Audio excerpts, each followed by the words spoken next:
Welcome to Fiery Discourse, your podcast and media featuring dragonesses, female dinosaurs, and other similar saurians and scalies. I'm your host, Ludmillanon, and with me are my co-hosts, Angron, Mathmachine, and the Shark. Today is our 125th episode, and we're discussing the 1970s Clangers episode, The Dragon Egg. So, let's get things started. In, folks, this is definitely going to be a doozy of a dragon thing. Like, even compared to literally everything else we've covered on this podcast. Because it's British, don't you know? Yeah, this might be the weirdest non-Japanese thing that we are going to talk about on this podcast because it is very, very unusual. Very charming, but also very, very unusual. Yep. So, Clangers is a 1970 British stop-motion show that was short-lived like a lot of British TV, but it is very, very popular in its home country. The show is about like small mice-like creatures, the titular Clangers, who live on a distant moon and basically have wacky misadventures and things like that. Now, what's interesting about this show is a couple of things. Number one, it's done entirely in stop motion, which actually looks really, really good for the time being. Like I say, when this is made, this is really, really such a charming show in that. And number two is the Clangers communicate by whistling to each other in tones, which is actually done by Oliver Postgate, who is one of the creators of the show. He could apparently speak the dialogue in whistles. Huh. What's interesting about that is that because he had this talent, he would actually add a little bit of swearing in the dialogue that censors would not pick up because it was whistle talk. So it's like, he would say like stuff that definitely would not be on a kid's show, but no one would understand it because it was whistling. It was like whistle speak. Imagine if there was a whistle translator and like people were able to pick up every single swear and they were like, good heavens, what on earth was this man puffing at the time? Well, it was Britain, it was the swinging 60s still over there, so... Yeah, this was the same era with Stingray and freaking Thunderbirds, so that makes sense. Them too. Maybe we'll cover that in the future. Shark, you were saying? Oh, so you're saying British media is finding a way to include swear words into a media aimed at kids. Oh, that's really unusual. Anyways, I'm going to fight Lord Who fucking Banjo-Tooie. Nice. Perfect. Nice.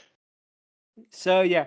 Basically, the episode and the show as a whole begins with a shot of the Earth as the narrator, who is also Postgate, talks about how the Earth is our home and how there are hundreds of millions of people all doing different things at the same time, which gets rather existential for like a children's show, you know? It's like, I guess in the BBC in like the 70s and that thought that kids could handle a lot of stuff. Go ahead, Angron. Yes, the Earth. But we're not going to focus on that. Instead, we're going to focus on a planet full of talking, whistling mice, a literal six-legged soup dragon, and a robotic chicken. I wish I was joking. Yeah, it's just yeah. That pretty much sums up in store for what happens. But the narrator then says that mankind can look to the stars and wonder about alien life that lives on there as we slowly pan through outer space to the Clangers' homeworld. Their planet basically is like kind of a gray moon that is covered with metal covers that have the burrows where the Clangers live. And basically the reason they're called the Clangers is because that's the noise that the metal covers make when basically they slam it shut, you know? Yep. So that's a really cute thing there. But we don't have to wait too long for the reason we are covering this show, rather, because none other than the Soup Dragon shows up. And yeah, this is definitely one of the most unique Dragoness designs we're talking about, because she's a very traditional green scale type of dragon. Her eyes kind of give me like a Kermit the Frog kind of vibe. I don't know if that was intentional or not, because I don't know how well the Muppets were known in Britain by 1970, but she also has like 6 limbs, which makes her probably the... I think third or fourth time we've done a 6-limbed dragoness on the show. We'll have to count. But, yeah. The thing that is interesting about her is 2 things, at least for me. Number one, this is amazing, because like for like 1970, they animated each and every scale on her body. Like for the show that probably had the budget of like maybe 10 pence or something. That is really, really impressive. And Yeah. number 2 is that she speaks in a kind of weird, deep blubbering sound. It sounds literally like blah, blah, blah, blah, blah, like that. That is all the dialogue we get of her, which I guess serves to make it sound a lot more alien. Which, in a way, it does kind of work. Let's see, Angron, you were saying? Okay, first of all, now we get to translate the blubber language for any potential swears from the soup dragon. That's definitely going to be an interesting challenge. Second of all, yeah, I can kind of understand where you're coming from with that, but gosh, she also reminds me of someone else, like either like Semi Ronkenbass or something else. She kind of reminds me a bit of the Reluctant Dragon, weirdly enough, design-wise. But she also kind of reminds me a little bit of Muffy, not gonna lie. Yeah, no, I can see what you mean. For me, I don't really see Reluctant Dragon. I see more of like I don't know what you even call it. I guess like maybe just a traditional fairy tale dragon type of design in a way. And Yeah, I see that. Yep. But like I say, basically, her role in the show is basically to Oh, sorry. Before we say that, go ahead, Matt. So because of the way her scales are individually done, what she actually reminds me of is the Rainbow Fish picture book, if anyone Ah. remembers that. Yep. I do. Huh? Yeah, I think I remember that. Yeah. Yeah, because of the way the scales were individually done in that, it had a very unique aesthetic that nothing else really captured, especially with the semi-interactive way that the books were set up. And her scales, the Soup Dragon scales, kind of look similar to the Rainbow Fish's scales, the way that they're made anyway. Yeah, I definitely can see it. I wonder if that was like maybe intentional or not, but regardless, it looks really, really good in that. And Oh yeah. I don't think Rainbow Fish was out during the 60s. So true. Well, interesting. But like I say, so basically her role in the show is basically to provide the Clangers with food, mainly soup, hence the name, from her volcano. And of course she appears and speaks with the blubbering sound that we said. No words of like what Oliver Postgate could have hidden in her dialogue, but regardless. One of the Clangers approaches the soup dragon to ask what is going on, but she runs back into the crater as the narrator notes that she doesn't seem very happy. Two of the Clangers talk to each other about the soup dragon's mood, with Major Clanger going over to see what's going on. Oh, go ahead, Shark. Well, I'm gonna make a second reference now, but you know the way these characters talk, kinda sound like some Banjo and Kazooie NPCs, you know, that go like "Roo, roo, roo, roo, roo, roo, roo, roo, roo." oh man, Considering Rareware is a British company, who knows? It very Yeah. well could be, huh? I mean, because these Oh, shows were man. very, very popular in the UK. Like, we'll get to some of their stuff in pop culture in a little bit, but in British pop culture. But yeah, these guys are very, very popular over there. So it very well could have been intentional, you know? Probably, yeah. Also, like, now I'm remembering Yuka and Laylee and one of the bosses from that game, Planet, which, for obvious reasons. But, yeah, I just see this moment here where they're like, please, miss, can we have some more? And the soup dragon's like, sort off then, get your own soup. Perfect, yeah. That would be... Again, I really want to know. I really think it would be interesting if someone would just sit down, listen to all the possible, and just translate everything, and just have it all just freaking on the table. Like any and all potential swears that the soup dragon says to them. That would definitely be interesting to hear. Anyways, Math. Yeah, definitely. That's okay. So at first I didn't like that it was just sounds and whistling for the alien noises and that it was the narrator who was actually translating everything. But the more I thought about it, the more I actually grew to really like this idea because it does make this world feel alien and foreign and something completely new that we've never seen before. That was actually a really smart idea. Yeah, it almost feels like a nature documentary, as it were, but like in space. Nature. And there have been examples of like people utilizing sound instead of like words and actual speech to get across communication. It's been done in tons of indie developments like Animation Versus and even Zenderakos, or however his name is pronounced. But Yeah, I really dig this kind of style. It's unique, and I definitely kind of want to see more of that implemented. Yeah, I definitely can see that. And again, it's one of those things that really speaks to just how unique this show is. And I don't know if it ever even aired outside the UK, if it was just like something in their own country. But regardless, it really, really is a lot of charming. I do also like the power the narrator basically says that, day in, day out, slaving over a hot volcano, a dragon gets fed up now and then. As he basically runs back into one of her craters before Major Clanger goes to see what is going on. And, Well, Vaggia would like to have some words with you. Definitely. But basically, Soup Dragon then emerges from another one of the craters, speaks into the camera, then runs off into the distance. We then cut to all the Clangers holding up bowls and demanding soup from the Soup Dragon.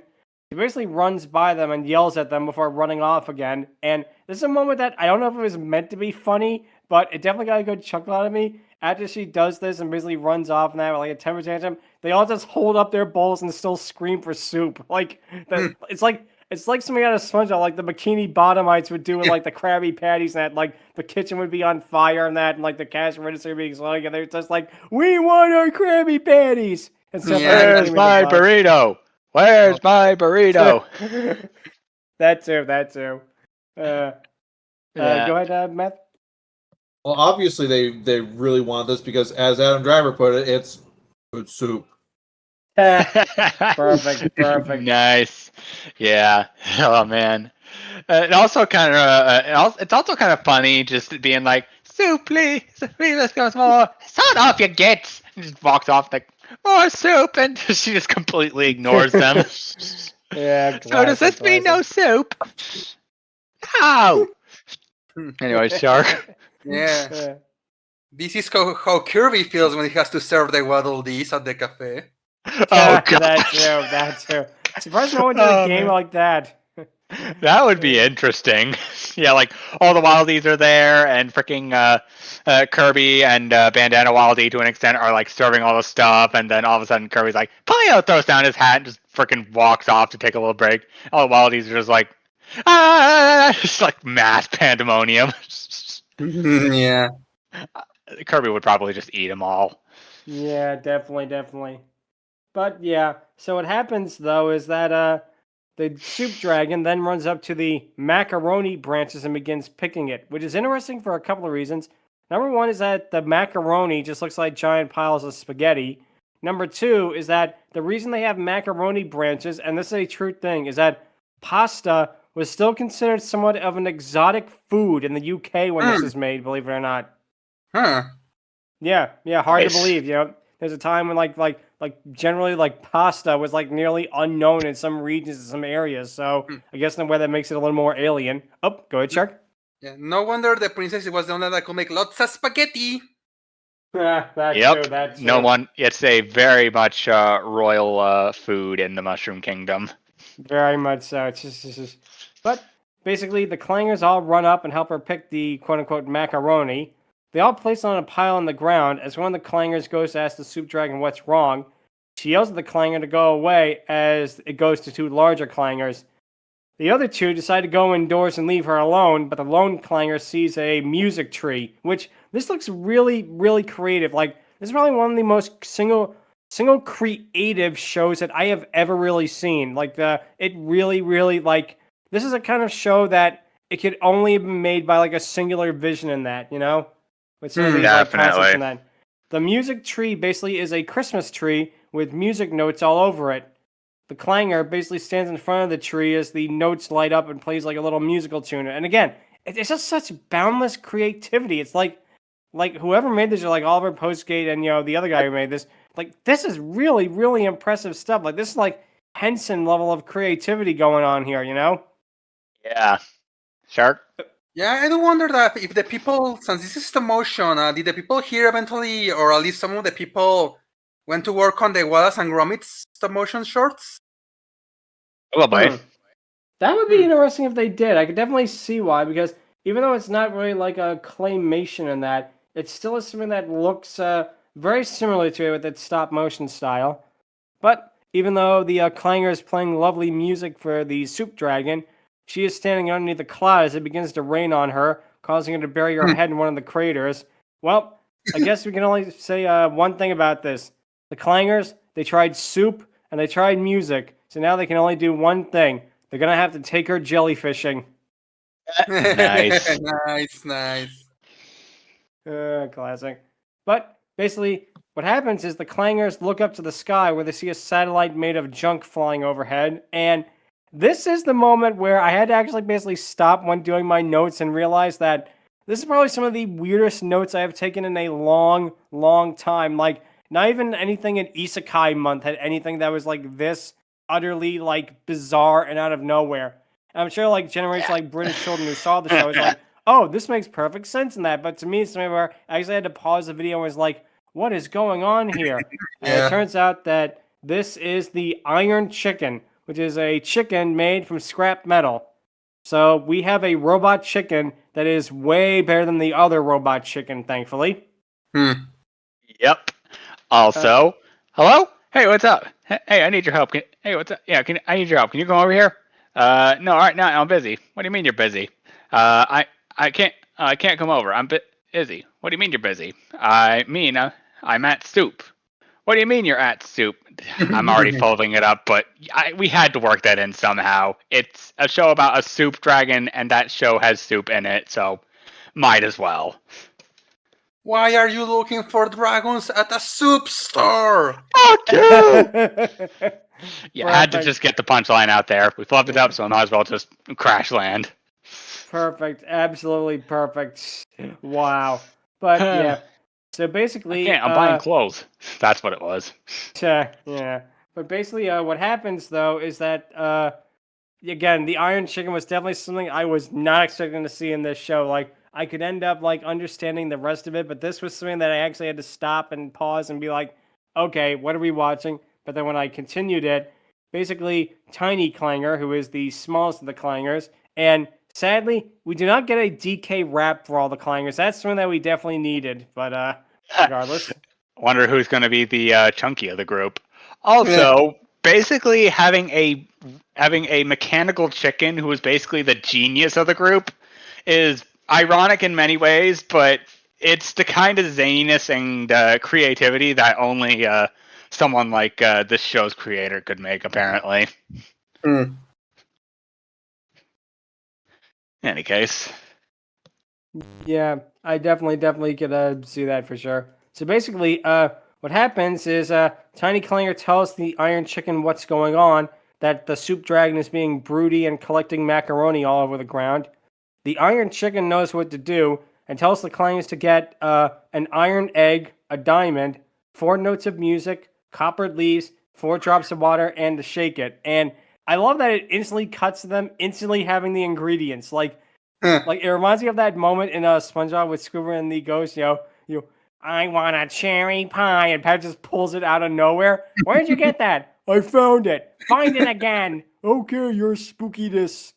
Yeah. It definitely reminds me of that, just how instantly, like not even like I think a cross frame, like instantly have all the stuff. Really, really crazy. Oh, go ahead. It's like well, in an RPG when an NPC gives you a quest of find seven golden apples, and you already have the apples, so the quest is instantly clear. Definitely. I definitely see that coming forward too. So basically, what happens is the Clangers all put the ingredients in it and begin shaking the egg. When they are done, the Iron Chicken tells them to put the egg on the macaroni like it was a nest. The Iron Chicken then tells everyone to get below as they all go inside the crater. And basically, when all the Clangers are inside of the crater, one of them says an alarm with their helmet to the Iron Chicken, which I have to say just one thing. When I started this podcast, I never thought I would have had to take a series of notes that said that, but here we are. Yeah. Also, young Muriel wouldn't be fan of this thing because there's too much macaroni and not cheese. Nice. Perfect. Oh god, that is a classic. Go ahead. Yes. I find it kind of funny that I'm the only one that isn't weirded out by a iron or robot chicken, because I played a game called Wasteland 3 that had a secret NPC that was a cyborg chicken, so this just seems normal to me. Yeah.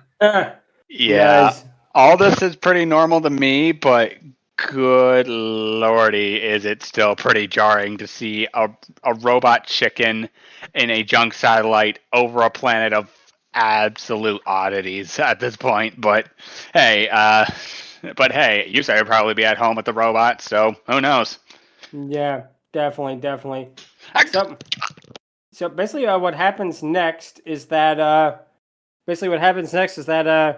the narrator then notes the amazing machine that the Iron Chicken made, then notes that she is an extremely clever chicken, one very skilled in making electronic devices, which, okay then. The thing is, too, that's interesting is the narrator appears very often, and on one hand, I get it is for a little, like, children's show and that, but on the other hand, I feel like the characters are so charming enough, and you really can understand them.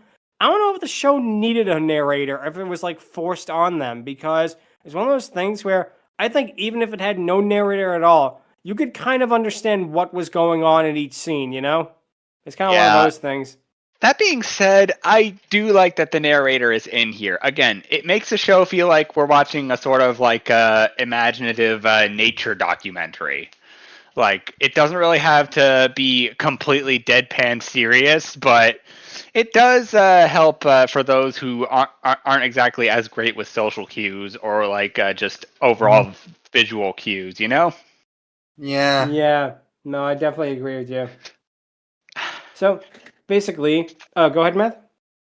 Actually, the way that I see it is that the way that this series is done is kind of like a picture book, and the narrator is effectively doing the dialogue that's in a picture book, where it's describing all the imagery that's going on to fully understand everything. And yes, this is a series, and yes, it's in motion, but it's stop motion, and it's a bit more limited. So I think that that's why he's saying as much as he is, so that they can fully get across everything that's going on, even if they weren't quite able to do that in the animation itself. I definitely can see that. Like I said, it does have that real vibe to it, you know? And again, there's something about it just is so effortlessly charming, you know? But basically, what happens next is that the chicken then shines a green light onto the egg as the egg begins to shift and change from its iron egg filled with a bunch of random stuff into a dragon egg. And basically, what happens is, like I say, it is a really neat thing how they do it. I think it's like it's trick photography, whereas like the green light is a special effect, and they just swap one egg stop motion model out for the other. But it still, again, looks really good for like 1970. Yeah. Also, this is where I basically had to look at this and say, good lord, this show is weird. Like, this is, by and large, the weirdest way ever for us to have another dragon appear, or to basically make a dragon. Like, again, props for creativity, but like, huh? Where did this even come from? Like, good lordy, that is some science that even Senku would scratch his head at. Good lordy. Yeah, definitely. So basically, what happens next though is that the soup dragon then lifts her head out of the crater to see the egg, and here we get an adorable shot of her just looking in the camera. And again, there's something about her design in particular is very Muppety, if that makes sense, you know? It's Yeah. very much like Henson-like about her design. I'm thinking maybe it's the eyes. It has like again like Kermit the Frog type eyes, but again, really charming in that way. Definitely. So what happens is she basically then runs to the egg and sits on it, curling her entire body around it. The iron chicken then turns off the green light. Of course, it probably doesn't know the police. Otherwise, you know that that she doesn't have to turn off the red light. Haha. Nice. Basically, what happens though is that the egg begins to hatch, and of course, it turns out to be a baby soup dragon. And Soup Dragon stares at her baby and is amazed. And yeah, baby Soup Dragon is absolutely adorable. It is basically just the Soup Dragon design, but smaller. But I'm sorry, I'm a sucker for how cute this thing looks. It really is adorable. Yes, go ahead, it Angron. is adorable. But again, I must ask, huh? Like, yeah, I know this world's not supposed to make sense, but A little sense.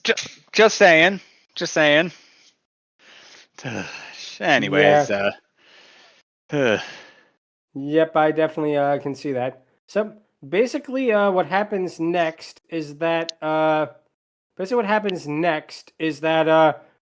clangers all run off except for one, who thanks the Iron Chicken and bids her goodnight. The Soup Dragon instantly runs off with her baby, calling for soup. And basically, we cut to the next scene, which is also the final scene of the episode, which shows that Soup Dragon is not Mother of the Year material because she puts her baby to work immediately, helping her give out soup to the rest of the clangers. So, yeah, the thing's not even like maybe 5 minutes old. She's already putting it to a job. So, definitely has her priorities straight there. I mean, it is a soup dragon, so do what you do best, you know? True, true. Also, one thing we kind of forgot to mention until now, the Soup Dragon has like 4 paws. She has like about 4 paws like as like her legs. She has 2 paws for her arms, and her hands kind of look like mittens, like oven mitts. I really wonder if that was like an intentional part of the design because that is really clever if it is. Yeah, she is a soup dragon, so that makes sense. Yep, definitely. Math? At this point, just to round out the weirdness, I'm surprised that the ending didn't have Silver's Wham Bam Shang-a-Lang, but with Raglan singing Soup, Soup for the ending. That really would have been something else. Shang-a-lang and a sha-la-la-la-la-la. Guardians of the Galaxy. That would be awesome. Yeah, classic. But yeah, like I say, again, that's basically the episode ends rather before we go to that with the narrator saying that the Soup Dragon is not the only Soup Dragon in the universe anymore because she has a baby, is what she wanted all along. Which again, really nice message, really nice moral on that. And again, it's something that's just so effortlessly charming. You know, it's one of those things that again, there is more charm in a single frame of this than there are in some big budget, kid shows made today for the same kind of audience. It really is an amazing thing. Oh, go ahead, Angron. It really embodies the phrase "less is more," because sometimes you don't need much; you just need a little bit to go a long way, and that's what this episode does. And I very much appreciate this show for doing that. Yep. Oh, definitely. Go ahead, Chuck. Yeah, we have our fair share of noodle dragons, but this is our very first soup dragon. That is true. That is true. If only she got to meet some noodle dragons, then I think they'd be best friends. And, yeah, basically, Clangers was and still is very popular in the UK. It shows up a lot in pop culture there. There's an episode of Doctor Who where the Master sees it, and he is convinced that the show is real, only for like his jail to have to explain it's a television show. So that's a pretty cute reference right there.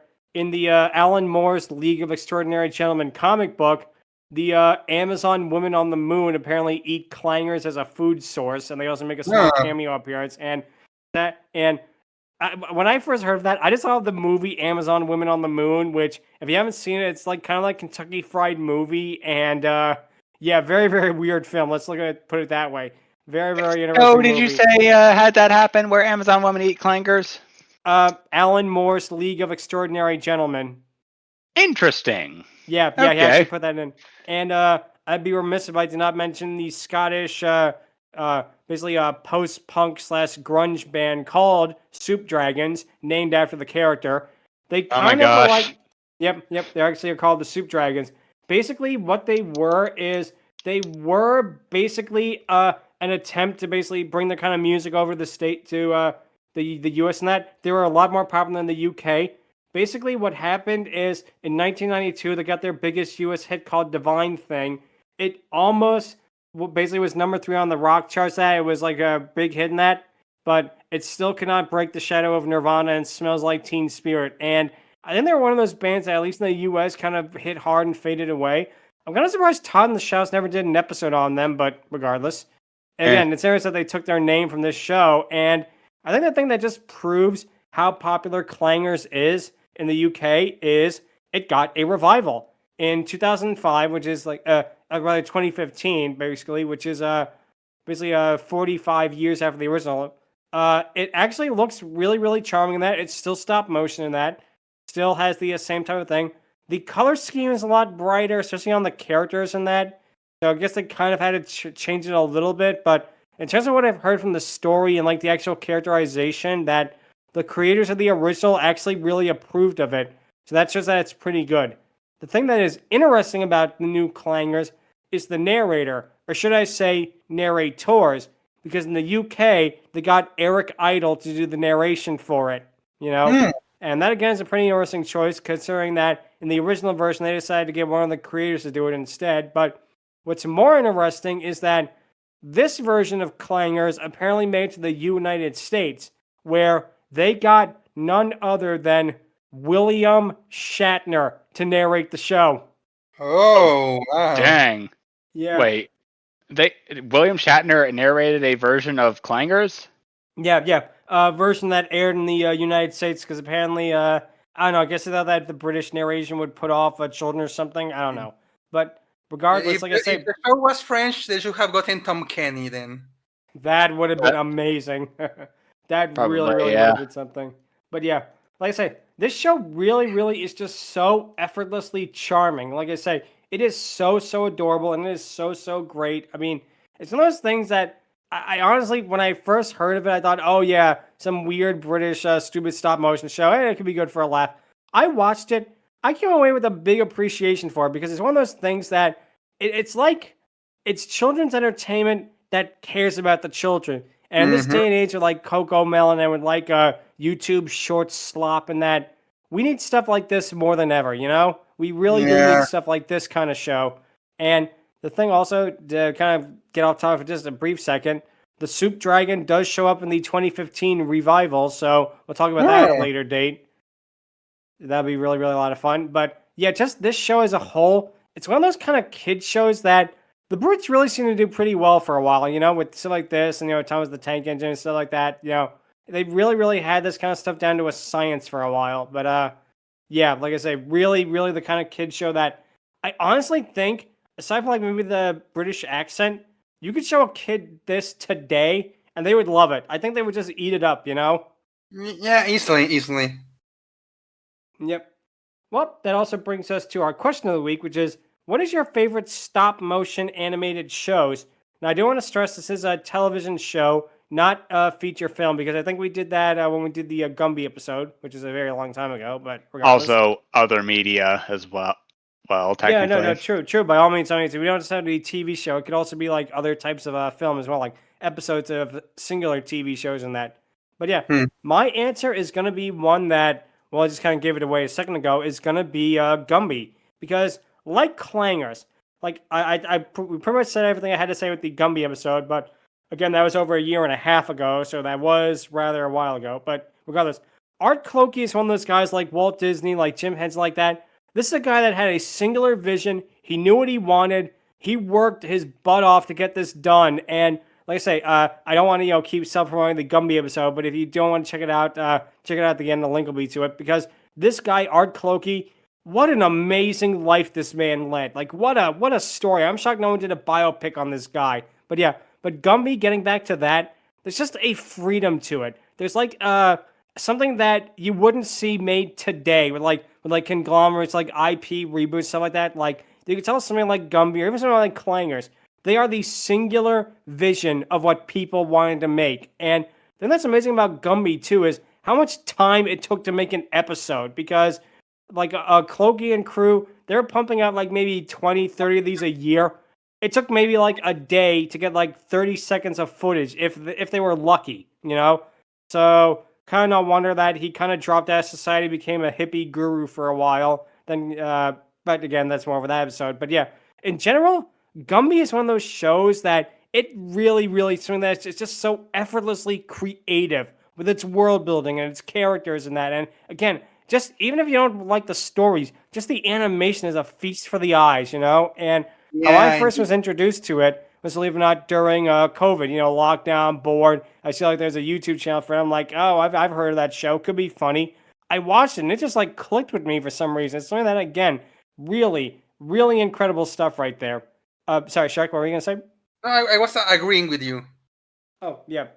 But no, like I say, it's one of those shows, again, I feel really is great stuff. And the Gumby reboot in the 80s is also good, and I'd even go for bad for the 1995 movie. Even though it was finished in 1990, Warner Bros. Just sat on it for 5 years, sure, as long as they cared. But again, even the Gumby movie is something that looks so good. It really is something incredible. Like, again, this animation is just something that is, to this day, is mind-blowing. And it's kind of a shame that no one has tried doing a reboot, but at the same time, could they really do it as good as Clokey did? It's one of those things that, would it really work? Probably. Who knows? Maybe. But yeah, that's going to be my answer. It's going to be Gumby for my favorite stop-motion TV show.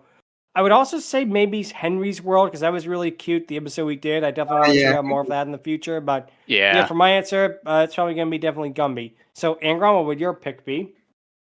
Whew, that is a little bit of a tough one because there are quite a lot of stop motion shows that I really enjoy because, okay, that's not true. I have seen very little stop motion shows, but it's a real shame because it's a real shame because it's a very underappreciated bit of media and style that should honestly get more attention, to be perfectly honest. And Easily. And yeah, there aren't too many that I can think of that fit this sort of bill outside of maybe the Yoshi shorts promoting Yoshi's Woolly World and possibly something involving Seth Green. There are. Oh, I guess in that case, I can probably give credence towards a Netflix show made by the American Greetings company, or was it Hallmark? I forget which. Either way, ladies and gentlemen, Buddy Thunderstruck. This show was wild. I saw this when I was still in community college around 2018 or 2019 or so. But wow, it was definitely a vibe. It knew what it was going to be. There was no underlying things. There was Buddy himself is a self-aware dumbass, but he is basically a fun character. His sidekick's also pretty great. He's a weasel, and he absolutely is his best hype man, and I can see why. Everything. Also, the stop motion here is so freaking fluent. Yeah, you don't really see a whole lot of fluent stop motion stuff, even with Robot Chicken, and even with freaking later stuff like Super Mansion and that one stop motion Voltron ripoff. This right here, or sorry, parody. My apologies. Stuff like this, stuff like Buddy Thunderstruck has an innocence to it that I 100% am for. Like only using stuff like handmade toys and just the bare essentials when it comes to that stuff. It's honestly what Clangers kind of is, except there's a little more to it. There's more dialogue. There's comedy a little bit. There's an actual innocence to it that I 100% can back up behind. So yeah, I'm definitely going to give Buddy Thunderstruck the attention it deserves. Yeah, I definitely can see that. One thing I will say is, looking at just the character designs, I love it. I love that whole yarn crafted look.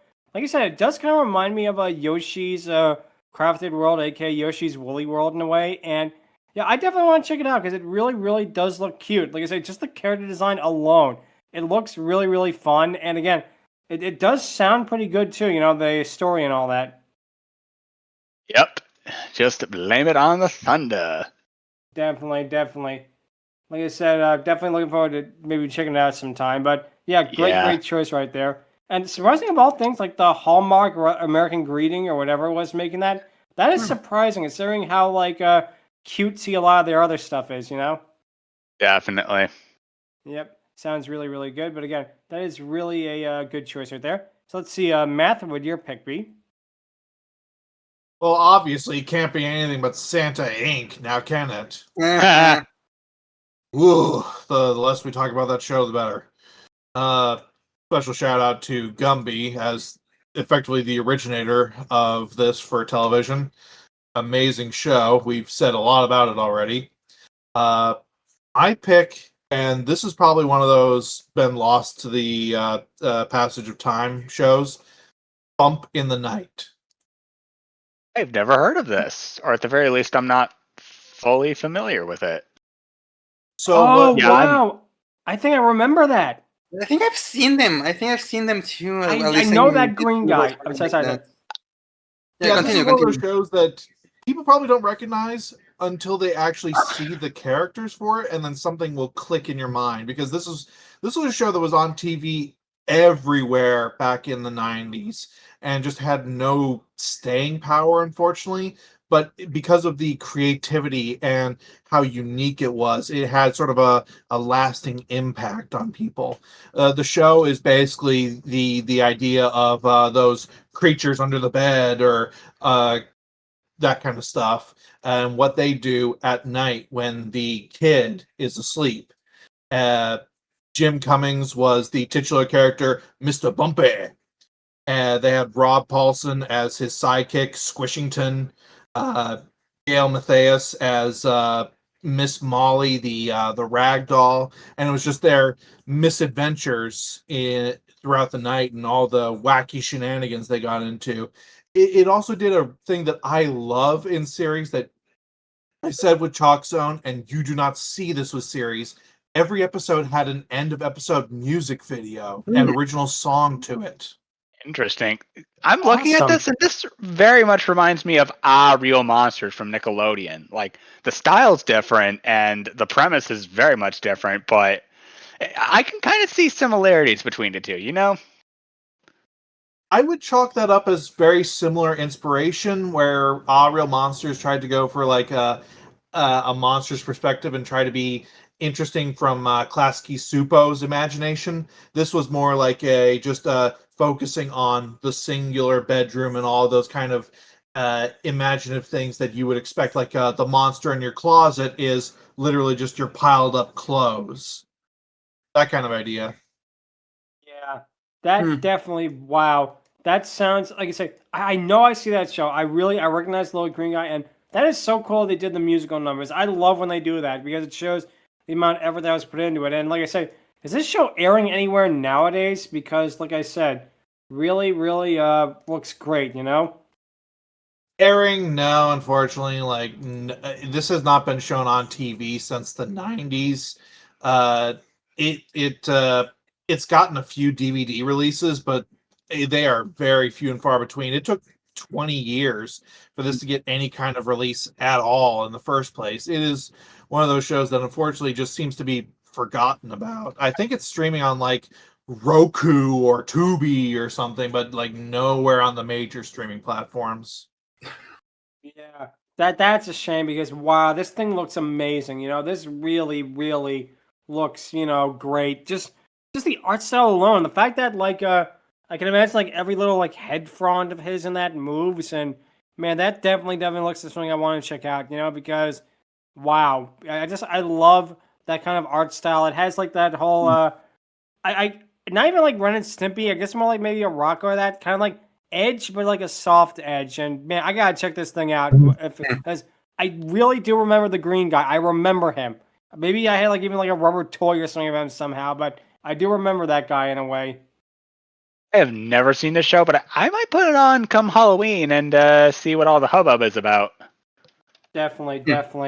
Because wow, that looks really, really fun right there. That is a great choice. I love like out of the box and usual stuff in that. So let's see. Shark, what would your pick be? Well, you did mention it and during your answer, and it's a show we already covered, and it's gonna be Henry's World.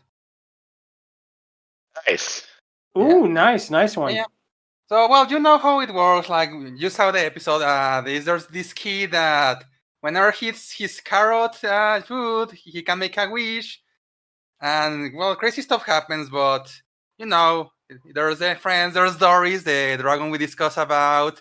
And in that episode, we discussed like how much effort is in the settings, like the dragon world, that the trees look like scales and stuff like that. Constantly.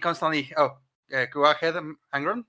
That she was literally his first wish when he ate a carrot. Yep. So He is based.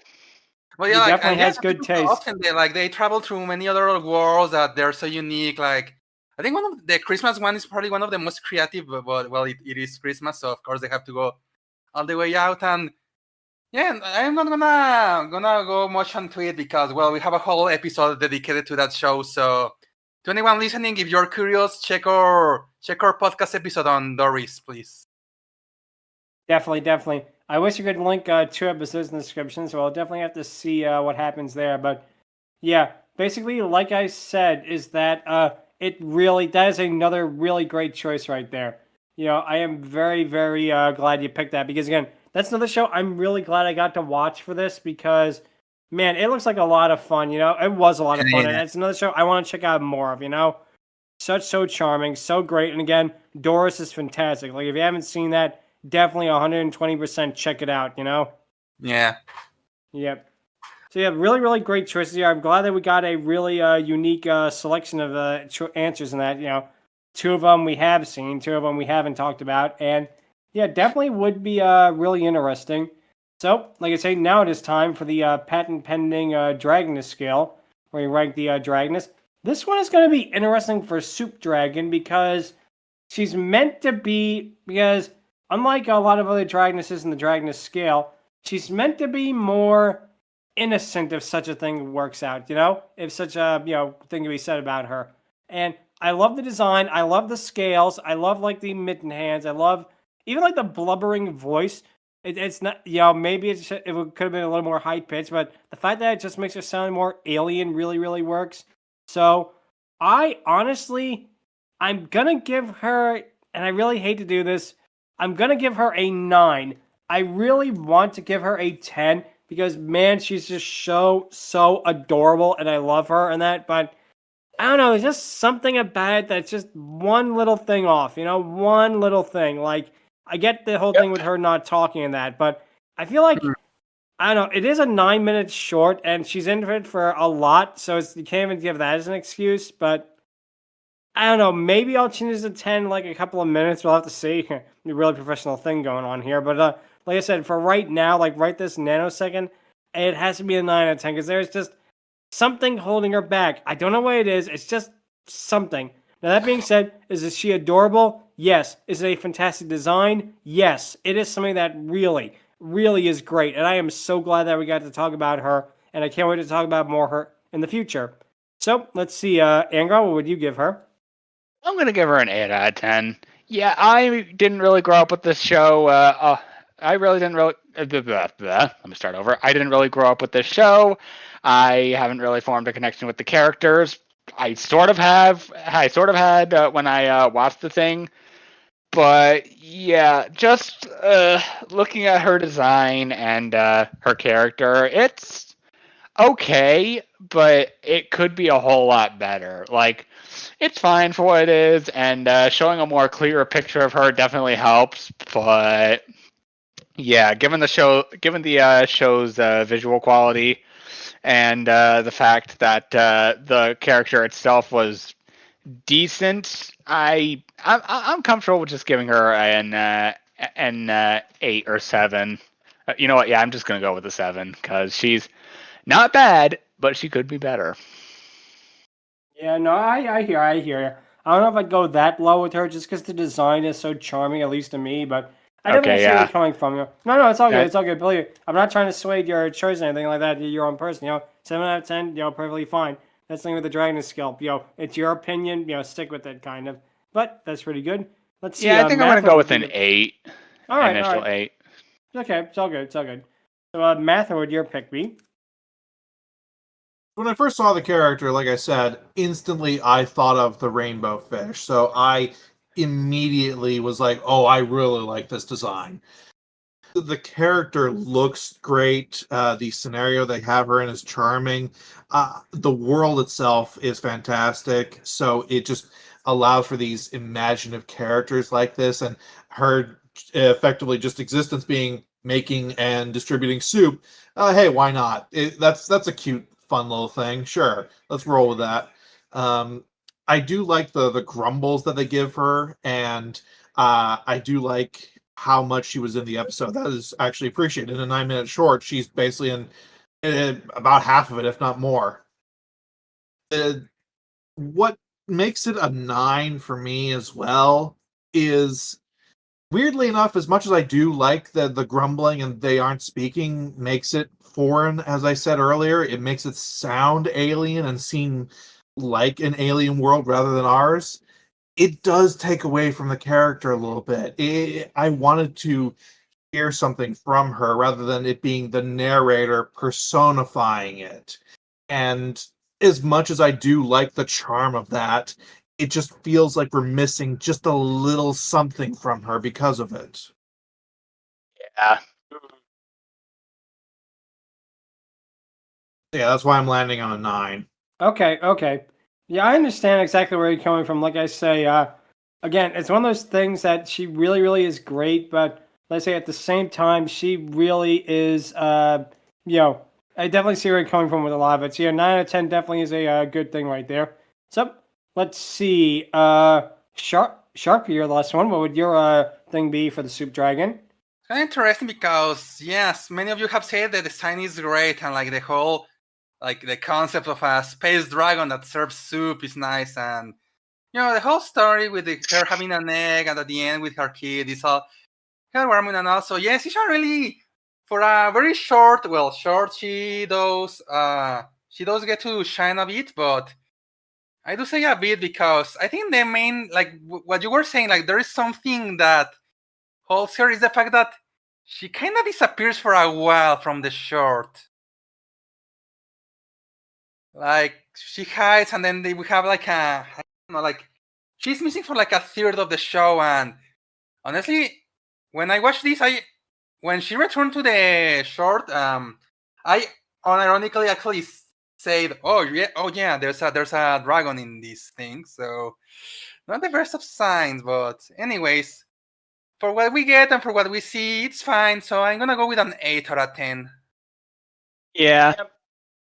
Again, yeah, I can see where you're coming from, like I say, but definitely not a score that like last week with Sylvia, but definitely a good one nonetheless. Like I say, this show as a whole is one I really, really enjoyed talking, and it'll be interesting comparing the 2015 version to this. Like, did they make it like more faster paced in that, or like has the narration stack up to this one? Because from everything I've seen, the designs they did not change a bit, which is very, very good to see that.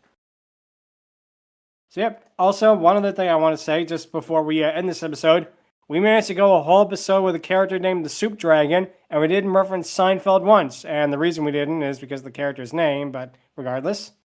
So, that's going to be it for this week. If you have any questions, or you want to ask what kind of soups the Soup Dragon has on hand, you can feel free to email us at fierydiscourse@outlook.com. Visit us on Twitter at twitter.com/fierydiscourse. Be sure to subscribe to the Fiery Discourse YouTube channel, subscribe to the playlist, like and hit the bell icon, and leave a comment. And any all comments are appreciated.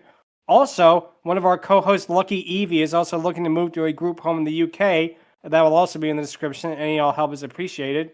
Next week, we're gonna go from a really nice, sweet, sedate drag, character to a really not so one, because we're gonna be talking about the 1995 kaiju film Gamera, Guardian of the Universe. It's time, people. We're going to talk about the Gamera movie that everyone considers the best one. Like, it's not like Godzilla, where some people like the Showa era, some people like the Heisei era. With Gamera, it is unanimous that this is the best Gamera movie. And why we're talking about it is because it has Geos, and we'll talk more about her next week. But until then, thank you all so much for watching, and take care. Yeah, we're going from frickin' cutesy, sparkly little unicorn, and then turn on the fire squad! Definitely. Can't wait. See y'all later. So the start of a Kirby game to the end of a Kirby game. Exactly. Yes. Perfect way to put it. I don't think we can top that one. So, okay. Thank you all so much for watching. And until next week, thank you so much. And see you for Gamera.